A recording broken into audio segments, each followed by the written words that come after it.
नबी से बड़ा कोई नहीं। जब मेरे नबी पर बात आएगा तो बदन का हर एक चीज कुर्बान, चाहे जितने आरएसएस के लोग आ जाए, चाहे जितने बीजेपी वाले आ जाए। गली गली में पुतले फूके जा रहे हैं मेरे नाम के, और सरतन से जुदा का नारा तो यूं लगाया जा रहा है जैसे कि बहुत मामूली सी बात हो।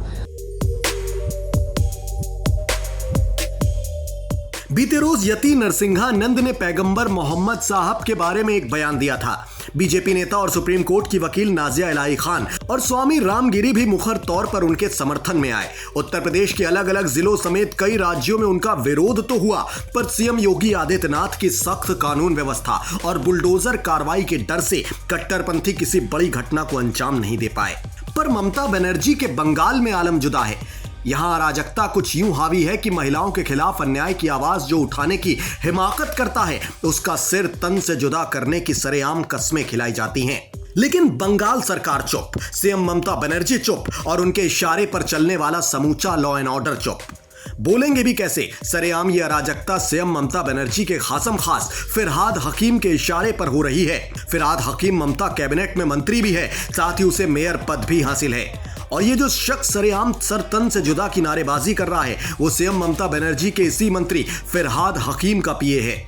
आप अंदाजा लगा सकते हैं कि किस तरह ममता बनर्जी के बंगाल में अराजकता हावी है। लोग सरेआम एकजुट होते हैं और सिर कलम करने की कस्में खाते हैं। सरेआम नारेबाजी करते हुए पुतला फूका जाता है। और ये फिरहाद हकीम जो कोलकाता का मेयर है, ममता कैबिनेट में मंत्री है, उसको तो बंगाल अभी से मिनी पाकिस्तान लगने लगा है। जी हाँ, एक इंटरव्यू के दौरान उसने खुद अपने मंसूबे जाहिर किए हैं कि अगर बंगाल के कुछ हिस्से मिनी पाकिस्तान हो भी जाएं तो इसमें गलत क्या है। इंटरनेट पर वो वीडियो भी मौजूद है, आप उसे देखकर उसके मंसूबों से वाकिफ हो सकते हैं।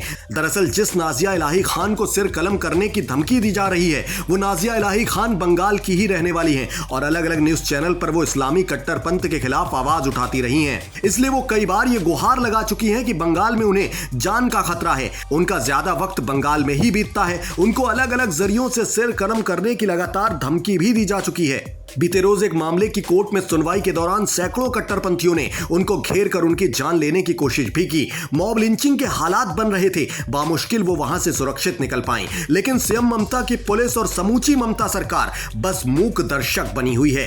खैर दोस्तों, बंगाल सरकार के संरक्षण में ये जो अराजकता फैली है, उसके खिलाफ अपना पर्सनल ओपिनियन कमेंट बॉक्स के जरिए हमसे साझा करें। साथ ही इस वीडियो को ज्यादा से ज्यादा शेयर करें। और आखिर में आपको सुनाते हैं समूचे बंगाल की अराजकता की कहानी, खुद नाजिया इलाही खान की जुबानी।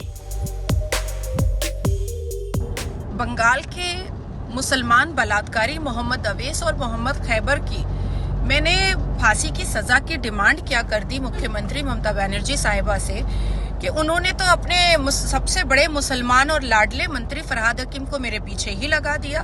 गली गली में पुतले फूके जा रहे हैं मेरे नाम के, और सरतन से जुदा का नारा तो यूं लगाया जा रहा है जैसे कि बहुत मामूली सी बात हो।